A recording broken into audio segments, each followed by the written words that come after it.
Thank you. I appreciate the question. I think failure to diagnose may be better termed or expanded to say failure to timely diagnose, because if the disease entity was not diagnosed at some point, of course, we would not know that there might have been negligence in that diagnosis being made. So timely diagnosis is important, because when an illness is diagnosed and it's not diagnosed timely, the ability to effectively treat it diminishes generally over time.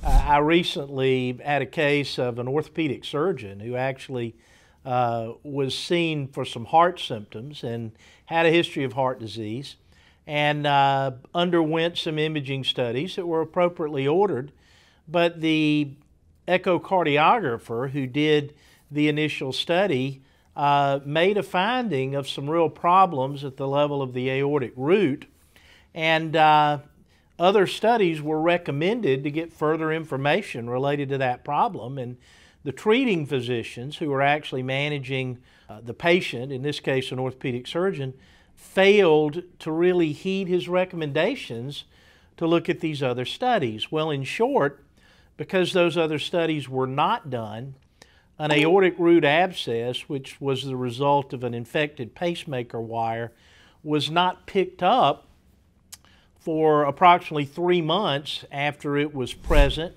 and doing considerable harm to the patient. That included, as you can imagine, notable symptoms: fever, chills, abnormal laboratory values, etc. And just to let you know, an aortic root abscess is more or less a surgical emergency, and the surgery that has to be done to treat that problem is pretty extensive. It's not something just anyone can do.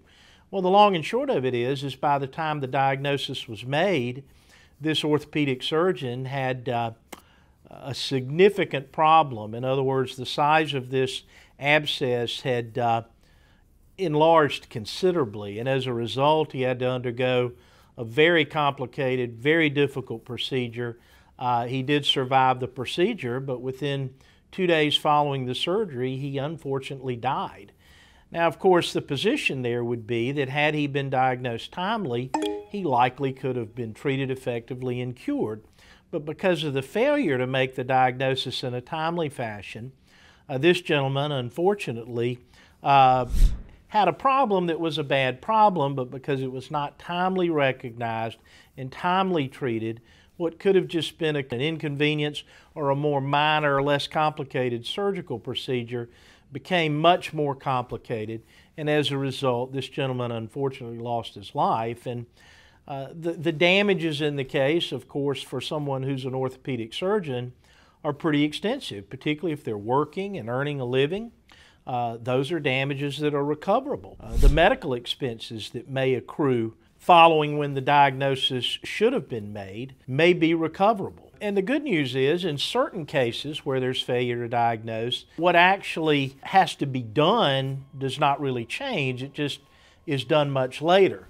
And the way that that potentially helps a plaintiff is that the subrogation charges that need to be reimbursed to whoever perhaps had the patient's health insurance don't necessarily have to be repaid, which of course puts any amount of recovery in dollars, it puts more of that money going in to the patient/plaintiff's pocket, or his estate's pocket in the case of a death, when that case is concluded.